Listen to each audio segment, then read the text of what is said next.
Olha, família à mesa, esse é um assunto que eu gosto muito. Porque eu não sei se vocês já viram lá, né, nas redes sociais, eu gosto muito de postar as mesas que eu faço lá na minha casa. Mas, quando eu fui estudar sobre esse assunto, eu não entendia a profundidade.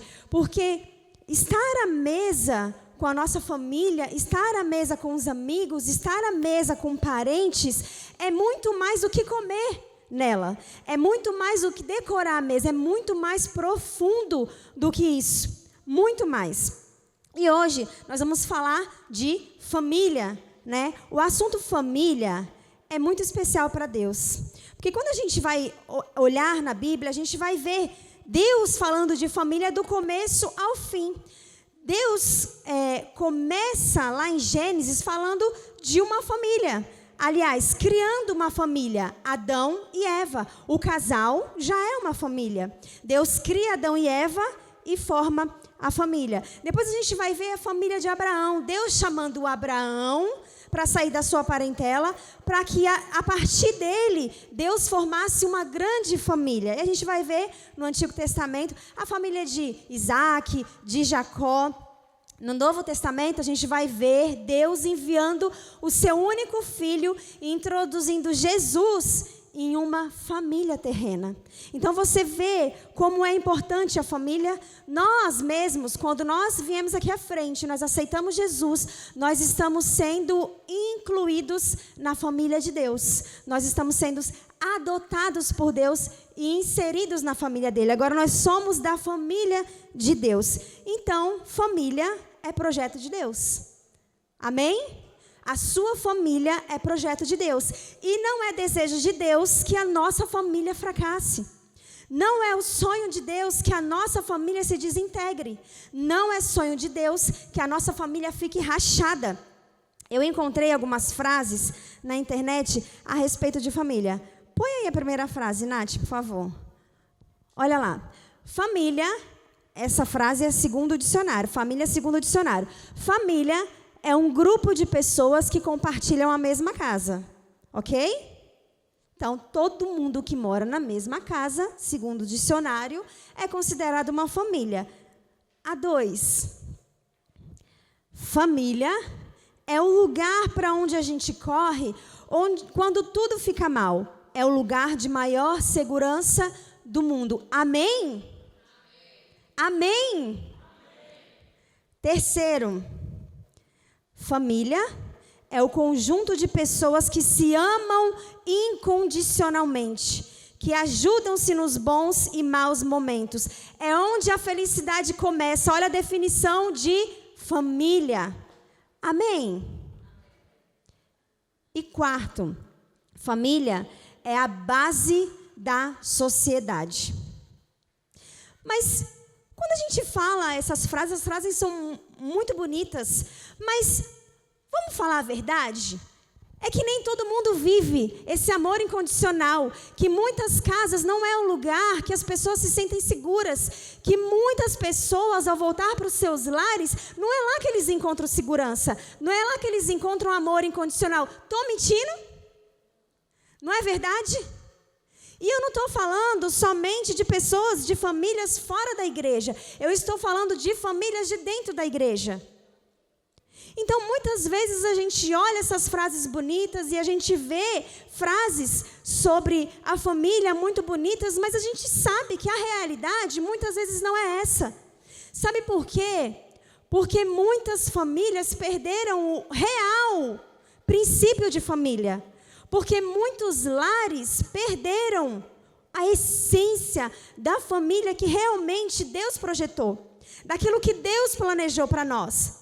E aí não se torna um lugar de acolhimento, o lar não se torna mais um lugar onde o coração se forma, onde o coração é formado, onde o caráter é formado, onde é a base da sociedade. Pelo contrário, é o lugar que muitos querem fugir.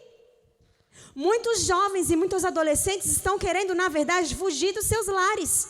Muitos maridos, na verdade, estão querendo fugir das suas casas, porque não encontram lá um lugar de segurança, um lugar de apoio. Filhos não encontram nos seus lares um lugar de amor incondicional, um lugar onde as famílias se sentam, conversam, compartilham a mesa. Isso não é realidade de todo mundo. Não é verdade? Então, muitos princípios foram se perdendo ao longo do tempo. Você quer ver alguns? Antigamente, o casamento ele era indissolúvel. O casamento podia passar por perrengue, mas era muito difícil você ver divórcio. A mulherada passava perrengue, mas continuava ali. Mas hoje, como que é? Casamento descartável. Não deu certo, eu arranjo outro. Começa no namoro, começa no noivado e vai para o casamento. Não deu certo, eu arranjo outro, eu troco. A gente não consegue consertar os problemas que acontecem, porque casamento tem problema, não é um mar de rosas, e a gente descarta. Filhos, a mesma coisa. Deus nos dá filhos, e a gente pensa que filho é que nem revista Crescer. Como que é aquela revista que minha mãe comprava bastante? Crescer. Lembra? Hoje é tudo na internet, né? Que tinha aqueles bebês dos olhos azuis na capa, lindo. E que parecia que você só ia ver um bebê arrumado. Mas não. Aí você casa, você se depara, você vai se deparar com filhos que você tem que dar banho, trocar, você fica descabelado durante o dia, você fica estressado. Às vezes o marido não quer ajudar, não é verdade? O marido chega em casa, às vezes a mulher está toda descabelada, toda desgrenhada, gritando para todo lado. Não é? Essa é a realidade. Os filhos, a Bíblia fala que filhos, eles devem honrar os pais. E isso foi perdido, isso é um princípio que foi perdido. Filhos não honram mais os pais. Honrar é respeitar, é estimar, é dar valor. E o que a gente encontra nos lares hoje? Filhos gritando com os pais, filho amaldiçoando os pais, quando os pais mesmo não amaldiçoam seus próprios filhos. Filho batendo em pai, filho matando em pai, mãe matando filho. Não é? Princípio que se perdeu. É só lá fora? Não. Família dentro da igreja também. Outro princípio que foi perdido, a gente vai ver na Bíblia, eu vou falar mais um pouquinho disso lá na frente, que antigamente os pais se assentavam à mesa com seus filhos, os pais passavam tempo com seus filhos, ensinando os seus filhos, e hoje não existe mais tempo. Hoje, a gente está num ritmo tão frenético que os pais não têm mais tempo para os seus filhos. Princípio perdido.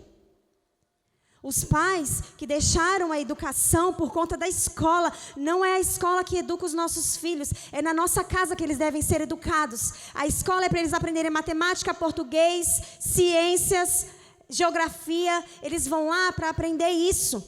Mas na nossa casa eles aprendem valores, identidade, é isso. Mas nós pais transferimos a responsabilidade da educação para a escola. Princípio perdido. Outro princípio que foi perdido. A vida espiritual dos nossos filhos é responsabilidade nossa e não da igreja. Vocês sabiam disso? A igreja é uma extensão do nosso lar. Nós ensinamos lá na nossa casa e aqui eles vêm adorar como nós viemos.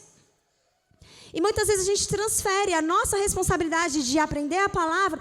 Eu vou para o culto. Lá no culto o pastor vai abrir a Bíblia e eu vou aprender lá com o pastor. O meu filho também.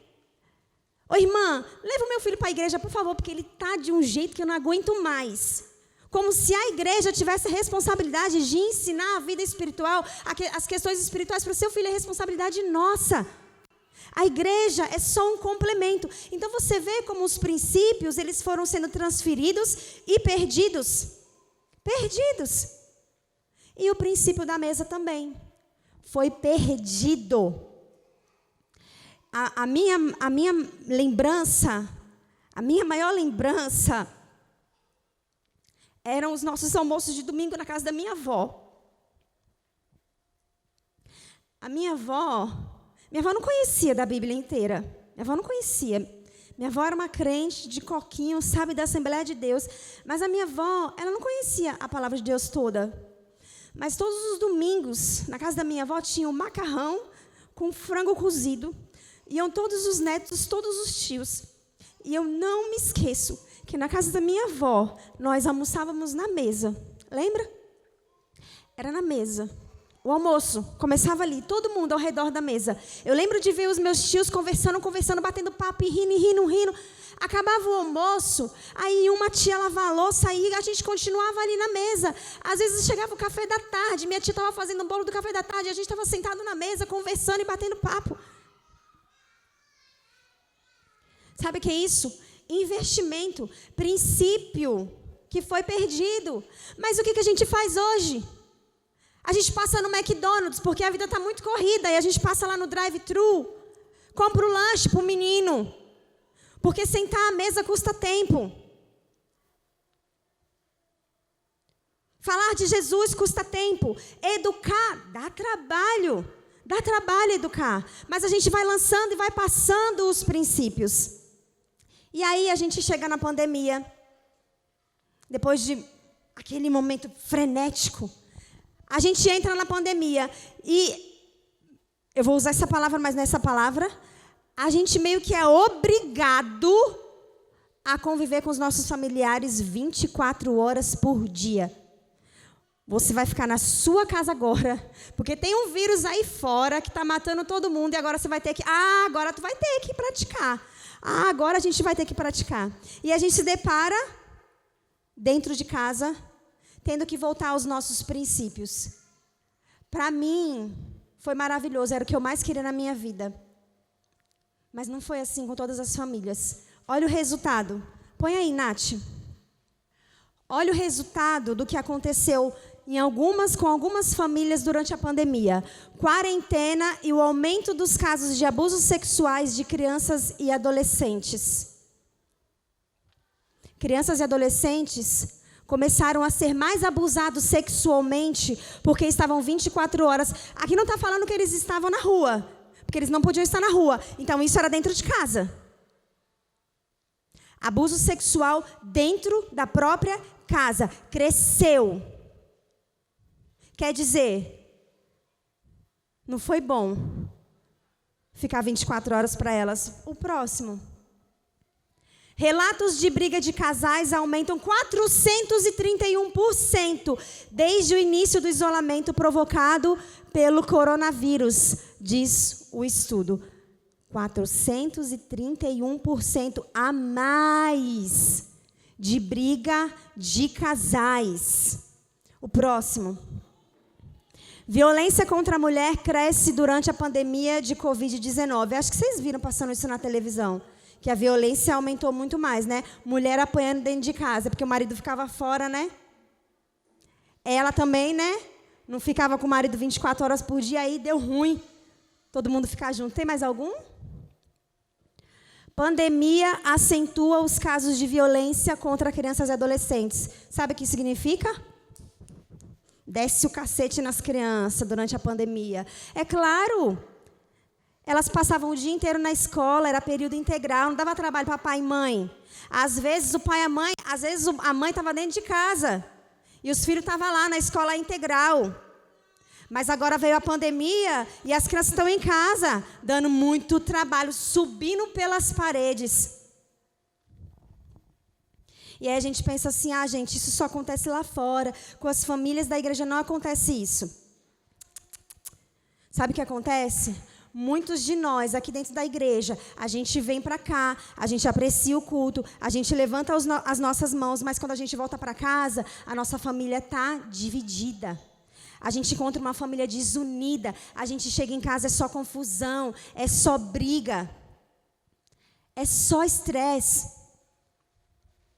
Isso aqui não é resultado de pandemia. Isso aqui tem raiz em outras coisas que não foram acertadas. Isso aqui só apareceu agora.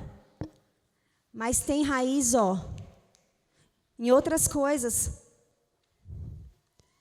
É porque nós perdemos os princípios. Não foi a pandemia que deixou a gente estressado de ficar muito tempo em casa. Não, é porque nós perdemos os nossos princípios. Nós deixamos de lado os princípios.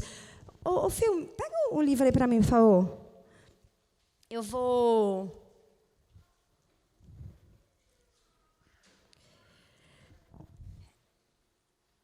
O que eu vou ministrar hoje é lógico, isso aqui tem muito mais, muito mais. Eu fiquei, assim, maravilhada com isso. Mas é mais ou menos o testemunho da autora desse livro, que se chama Devi Tyrus. Ela pastoreou a igreja por mais de 30 anos. Ela liderou a igreja, ela dirigiu a igreja nos Estados Unidos. E aí, quando ela e o marido dela estavam fazendo uma outra função agora, ela começou a perceber que estava aumentando, tinha aumentado muito os casos de divórcio nas famílias. E ela começou a perguntar para Deus, meu Deus, o que aconteceu? Parece que o meu trabalho foi em vão. A gente lutou por mais de 30 anos para famílias, lideramos casais, ministramos para casais, e aumentando os casos dentro da igreja de divórcio. E ela falou que ela começou a ficar muito triste, e ela começou a perguntar para Deus, por quê? Que dentro da igreja as famílias estavam assim, se divorciando, desestruturadas, e ela disse que Deus, que ela só ouvia uma palavra assim, ó, mesa.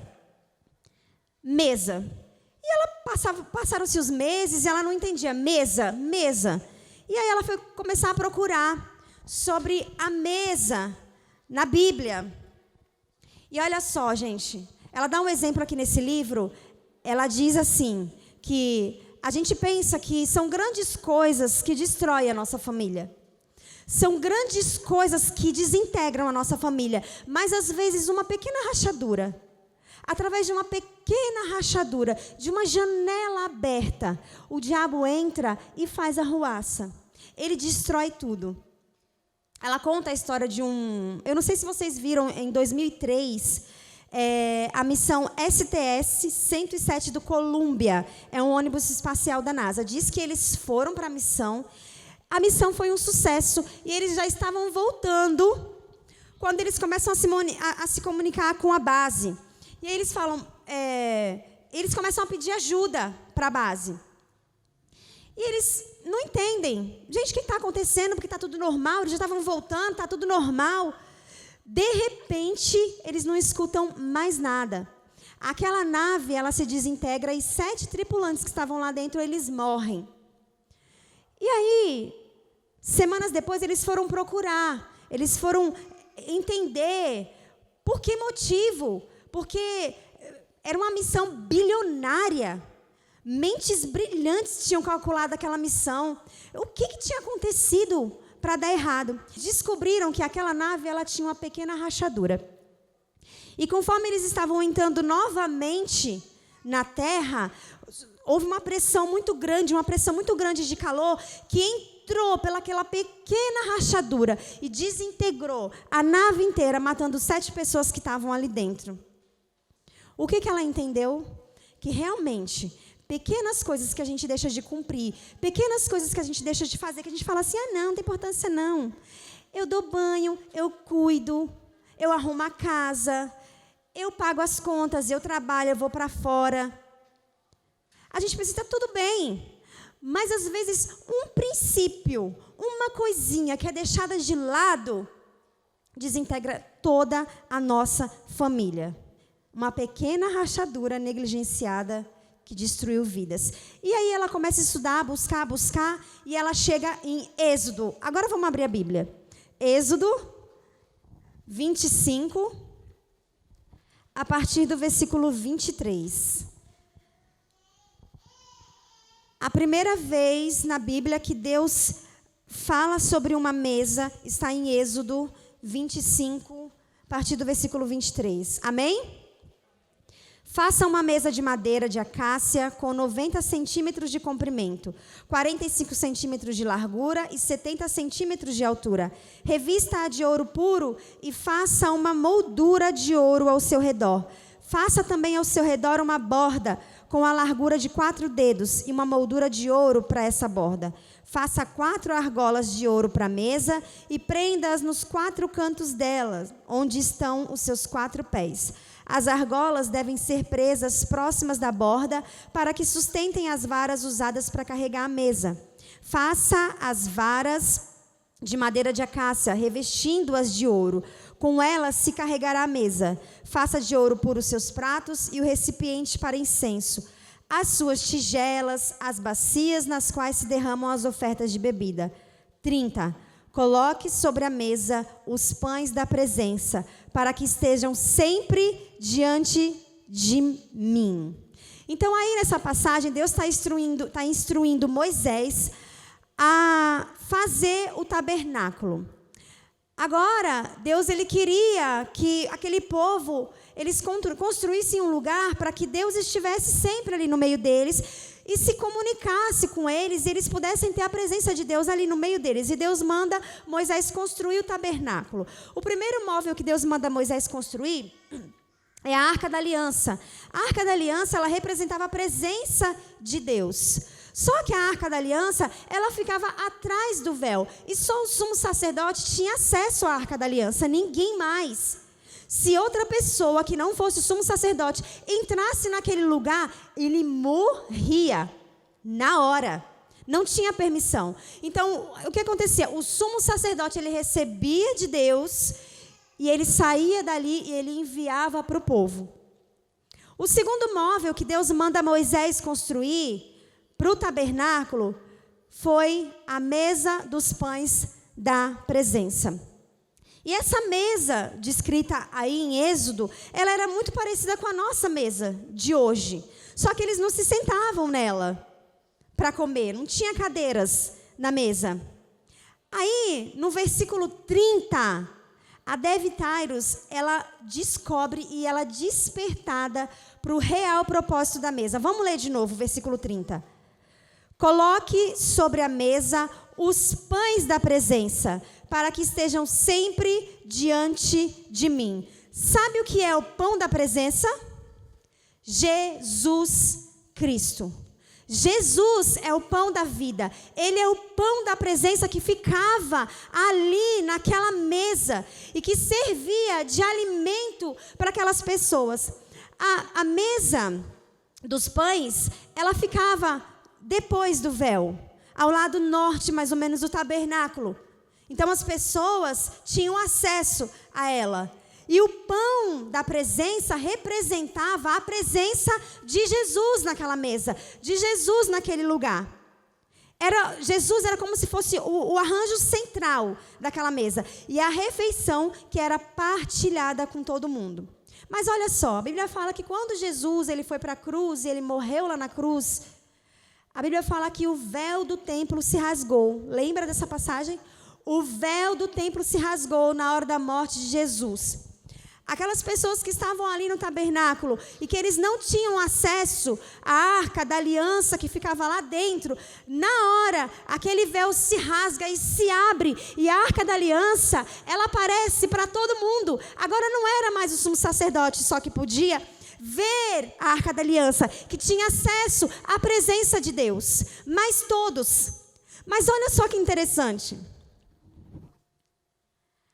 O véu se abre.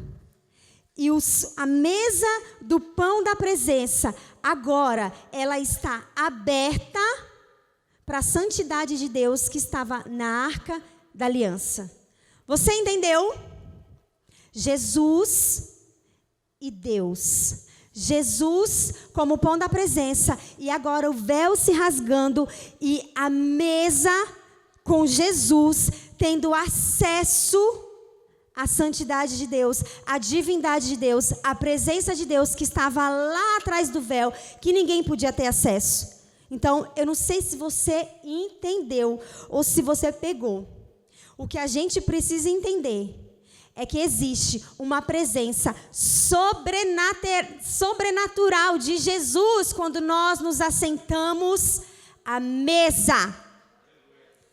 Existe uma presença sobrenatural. A mesa não é somente decoração, taça, suplá, jogo americano. Não. Quando você se senta à mesa com seus filhos, quando você se senta à mesa com seus amigos, quando você se senta à mesa com seus inimigos, quando você se senta à mesa com pessoas queridas, Jesus é o pão da presença e Ele está ali presente na mesa. Quando nós nos sentamos para nos alimentar com a nossa família, a primeira coisa que a gente faz é fechar os nossos olhos e orar. Senhor, fica aqui conosco. Participa conosco dessa refeição. E aí, eu comecei a entender, eu falei, meu Deus, não é só uma mesa bonita arrumada. Jesus está ali todos os dias, no café da manhã, no almoço, no jantar, no café da tarde. Jesus, Ele quer participar conosco dos nossos momentos em família à mesa. Quando a gente vai fazer um geral nas Escrituras, a gente vai ver que as Escrituras elas falam muito sobre momentos partilhados à mesa.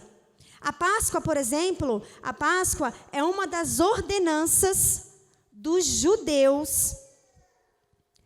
É a refeição pascual, se chama Safer, alguma coisa assim, não me lembro. Mas o que os judeus fazem na Páscoa? Porque a Páscoa dos judeus não é a nossa Páscoa, coelhinho, chocolate, né? Não é isso. A Páscoa é a lembrança, eles trazem de novo à memória o êxodo, o momento que o povo judeu saiu do Egito e foi liberto por Deus. Então, na Páscoa, eles se assentam à mesa e ao redor da mesa, e a geração mais velha ensina a geração mais nova aquilo que aconteceu lá atrás. Por isso que até hoje eles conhecem a palavra, por isso que até hoje eles se lembram daquele momento, porque os mais velhos vão passando à mesa aquilo que aconteceu lá atrás.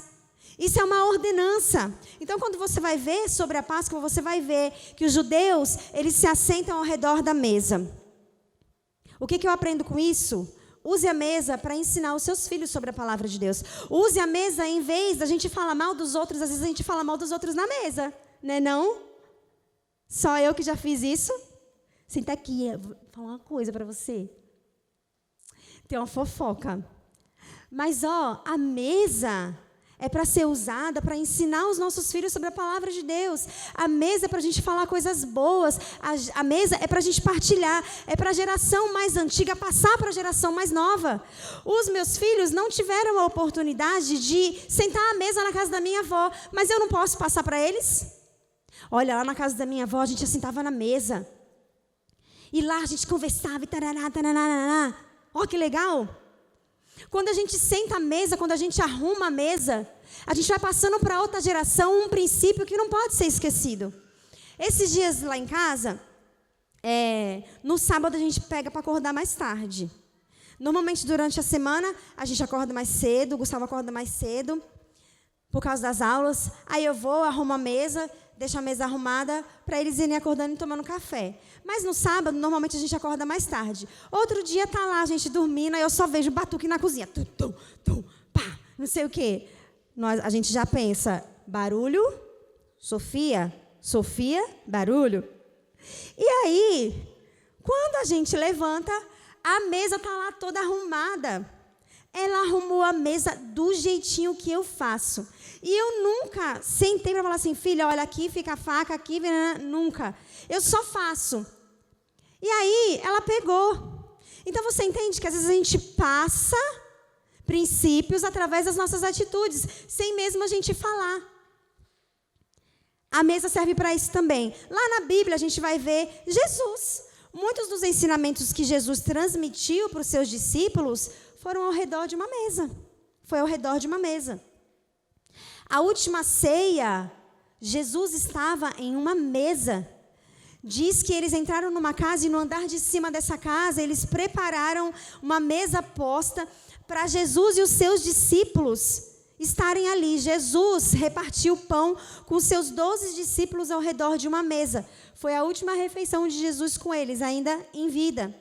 Após a ressurreição de Jesus, a gente vai ver na Bíblia, tinham 2 homens na estrada de Emaús caminhando e tristes, porque Jesus tinha morrido e tal. E eles estavam conversando e de repente Jesus aparece do lado deles. E pergunta, mas por que vocês estão tristes? O que aconteceu? E eles contam e Jesus começa a conversar com eles ali no caminho. Eles não tinham reconhecido Jesus ainda. Mas em certo momento você vai ver a passagem dizendo que Jesus é convidado para entrar na casa desses homens. E quando eles se sentam à mesa, os olhos deles são abertos e eles reconhecem Jesus. Quando eles se sentam à mesa. Olha só a presença sobrenatural de Jesus quando nós nos sentamos à mesa. Jesus, Ele abre os nossos olhos para coisas espirituais. A gente vai ouvir falar também sobre a mesa em Apocalipse 19:9, que diz assim: felizes os convidados para o banquete do Cordeiro. Está falando do céu, queridos. Eu e você, nós que somos igreja, nós somos convidados. Vamos ser convidados para um banquete lá no céu. Nós vamos nos assentar um banquete com o Cordeiro lá no céu, o casamento do Cordeiro, e nós somos a noiva. Nós vamos participar, nós vamos estar à mesa com Jesus lá no céu. Aleluia, glória a Deus. Olha a importância da mesa. Jesus não come conosco de qualquer jeito, ele se assenta à mesa. Jesus não quer que a gente passe em drive-thru para partilhar da presença dele. Nós partilhamos da presença de Jesus quando nós nos assentamos para aprender com Ele. Quando nós nos assentamos com a nossa família para ensinar a palavra de Deus. Jesus não passa por drive-thru. Jesus se assenta à mesa. Amém? Mas eu não quero ficar só na Bíblia. Porque tem gente que fala assim, não, mas é só a Bíblia. A Bíblia fala disso, mas e os médicos, né? Os cientistas? Olha, eu estava vendo, nesse livro mesmo fala, tem uma moça chamada Miriam Weinstein, ela é uma jornalista e ela é pesquisadora de uma série de assuntos. E ela é autora de um livro chamado Surpreendente Poder da Refeição em Família. E tudo que ela procura, ela busca na psicologia, ela busca na medicina, ela busca base para falar dos assuntos. E esse livro diz que refeições em família melhoram drasticamente a qualidade de vida cotidiana. Quando nós nos assentamos e nós temos tempo para sentar à mesa, a nossa qualidade de vida melhora. As chances de sucesso dos seus filhos no mundo, elas melhoram.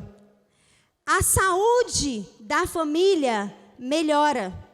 Os valores da sociedade melhoram, porque a família não é a base da sociedade? Você sabia que tem uma pesquisa aqui no Brasil que foi feita, que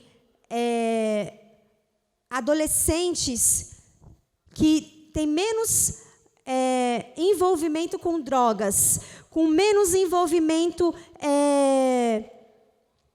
com coisas erradas, são adolescentes, crianças que eles se assentam para comer com a sua família pelo menos uma refeição do dia. Porque quando nós nos assentamos à mesa, nós olhamos no olho um do outro, a gente conversa, porque mesa, meus queridos, não é lugar para a gente brigar. Mesa não é lugar para a gente bater boca. A mesa é lugar de comunhão. Então, existe uma pesquisa que diz que pelo menos uma refeição do dia, ela precisa ser feita à mesa com toda a família junta. Então, sente-se à mesa com seus filhos, com a sua família, e priorize esse ato tão simples, mas que é super importante. Às vezes, talvez, seja essa rachadura que está dentro da família, e que foi por ela que muitas coisas entraram. Sabe por quê? Porque quando nós nos assentamos à mesa, nós não temos comunicação. A gente não conversa. E a falta de comunicação, ela desintegra a família. Ela abala a família. Ela leva filhos para longe. Então, fecha as brechas. Fecha as brechas. Eu quero ler com vocês em Gênesis 5. Gênesis 5, a partir do versículo 21. A gente estava fazendo... Isso aqui não está nesse livro, mas Deus falou muito comigo através desse versículo. Gênesis 5, a partir do versículo 21, eu falei, né?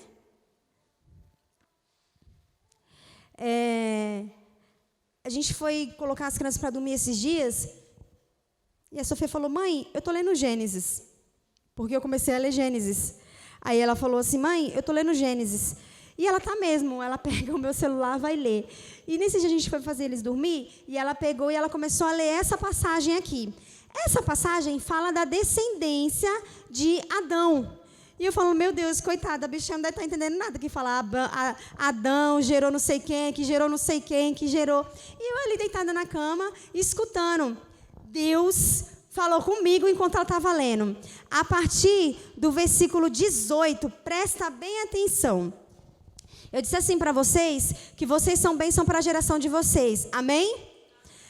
Diz assim, aos 162 anos, Jared gerou Enoque.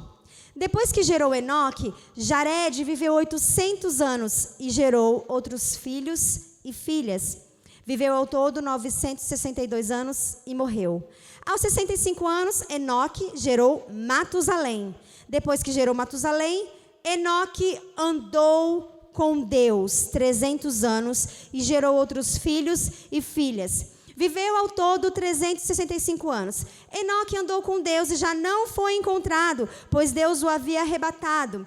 Aos 187 anos, Matusalém gerou Lameque. Depois gerou Lameque. Matusalém viveu 782 anos e gerou outros filhos e filhas. Viveu ao todo 969 anos e morreu.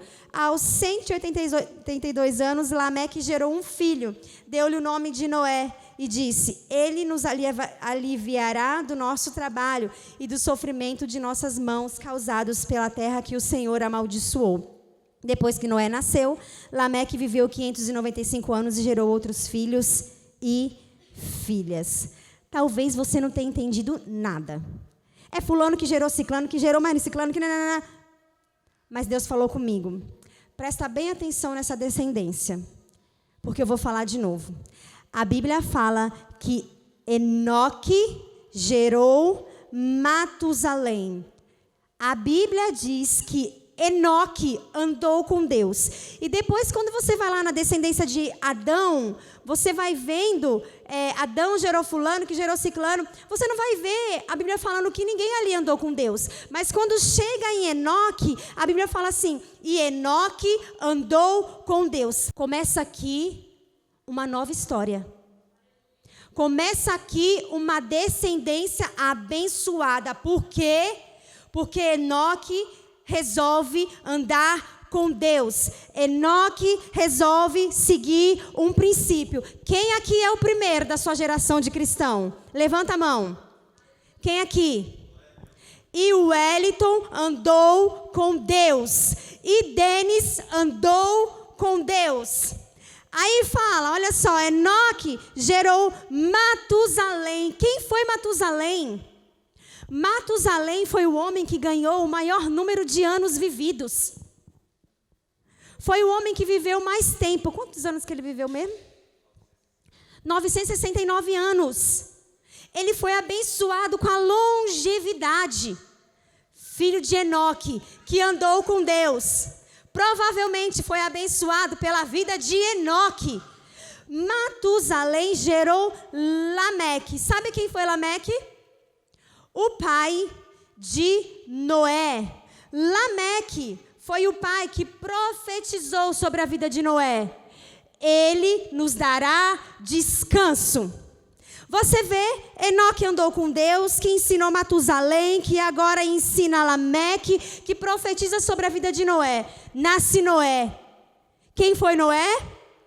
Aquele que construiu a arca e salvou a sua família do dilúvio. Amém. Vocês entenderam a importância da nossa descendência? Às vezes a gente fala assim, meu Deus, mas a minha mãe e o meu pai não andaram com Deus. Mas lá na minha casa ninguém cumpre o princípio da mesa. Lá na minha casa ninguém anda em amor. A minha casa não é um lugar de segurança que eu quero voltar. Comece com você. Comece com você, decida você andar com Deus, decida você seguir os princípios, decida você começar com o princípio da mesa e ter comunicação na sua família. Decida você, começa por você, não importa quem veio atrás de nós, importa que comece por nós. Amém? É por nós que vai começar. E nós seremos bênção para a nossa geração. E o Denis gerou o Gustavo. E o Gustavo vai gerar. E os filhos do Gustavo vão gerar. E vão ser descendência abençoada. Em nome de Jesus. Decida isso para a sua família. Decida cumprir os princípios de Deus. Não jogue fora a palavra de Deus. Ensine, não importa se você foi ensinado. Não importa se você não viveu. O que importa é que você comece na sua casa. Ela começa a falar assim: mas Deus, por quê? Por que um assunto tão importante nunca foi falado? Eu nunca ouvi ninguém falar do princípio da mesa. Por quê?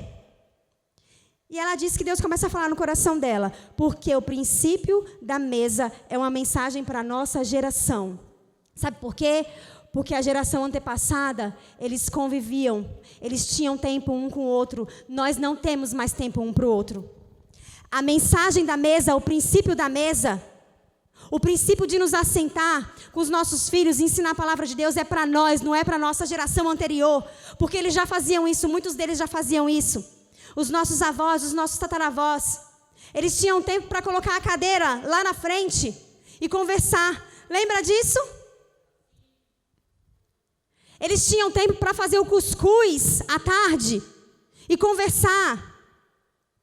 Nós não temos tempo mais. Sabe por quê? Porque nós trocamos o nosso tempo pelo nosso trabalho. Nós trocamos o nosso tempo pelas nossas atividades na igreja. E a gente vive uma geração que trabalha demais e não se assenta à mesa. A gente vive uma geração de crentes que acha que o servir não inclui a nossa casa, que o servir é aqui dentro da igreja. É primeiro lá. Porque se eu não sirvo lá, eu vou servir o que aqui? Porque se eu não faço lá, eu vou fazer o que aqui? A mudança começa de dentro para fora. Isso inclui o nosso lar. A mudança começa da minha casa para a sociedade. Não começa da sociedade para a minha casa. Não é a sociedade que vai mudar o meu lar, é a minha casa, o meu povo lá de dentro, que vai trazer transformação para o mundo. Aí a gente vive como crentes que acham que só o fazer. Viver dentro da igreja. Eu amo servir. Mas primeiro a minha casa precisa estar em ordem. E aí, a gente vive uma geração ativista, que faz, que anda para lá, que anda para cá, que não tem mais tempo para nada. É trabalho, é estudo, é não sei o quê, é a igreja, é mais não sei o quê. E não tem mais tempo para se sentar à mesa.